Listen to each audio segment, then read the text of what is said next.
আসসালামু আলাইকুম। March for Gaza আয়োজিত হতে যাচ্ছে আগামীকাল 12 এপ্রিল 2025। ঢাকার মোট 5টা পয়েন্ট থেকে সবাই একযোগে রওনা দিবে সরোয়ার্দী উদ্যানের দিকে এবং সরোয়ার্দী উদ্যানে গিয়ে বিকেল 3টায় সবাই একত্রিত হবে।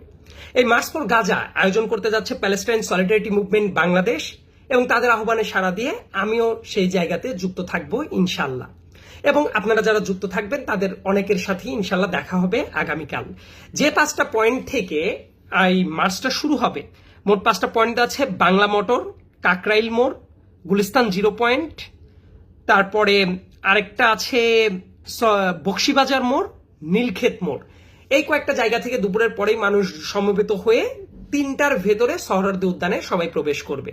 তারপর সেই জায়গাতে সবাই একত্রিতভাবে তাদের দিকে মোনাজাত করা এবং সামনের দিনে কি কাজ হতে পারে না হতে পারে সেইগুলা নিয়ে কিছু দিক নির্দেশনাও থাকতে পারে।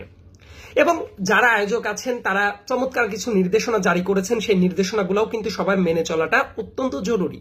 কারণ এই জাতীয় সমাবেশ, যে জায়গায় অনেক মানুষ সমবেত হওয়ার কথা, কেউ দুরভিসন্ধি নিয়েও কিন্তু উপস্থিত হতে পারে।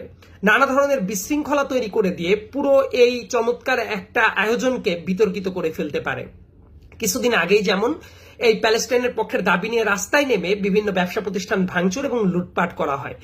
এই সমস্ত কাজ যাতে কেউ না করতে পারে, কোনো বিশৃঙ্খলা যাতে তৈরি না করতে পারে এবং কেউ যাতে এটাকে ভিন্ন খাতে প্রবাহিত না করতে পারে, সেদিকে সবারই সচেতন দৃষ্টি রাখা উচিত।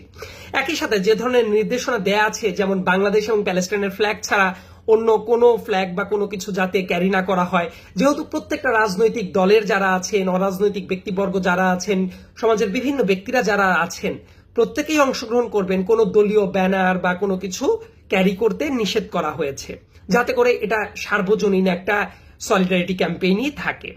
একই সাথে ওই জায়গাতে যাওয়ার পরে পরিমিতি বোধটাও সবার বজায় রাখাটা খুব বেশি মাত্রায় জরুরি। এবং যে ধরনের নির্দেশনা দেয়া আছে, আশা করি আমরা সবাই সেগুলো পালন করব এবং প্যালেস্টাইনের প্রতি আমাদের যে সহমর্মিতা, সেই কালেকটিভ স্ট্রেংথ আমরা বাংলাদেশি হিসেবে জানান দেওয়ার চেষ্টা করব। ধন্যবাদ সবাইকে। আসসালামু আলাইকুম।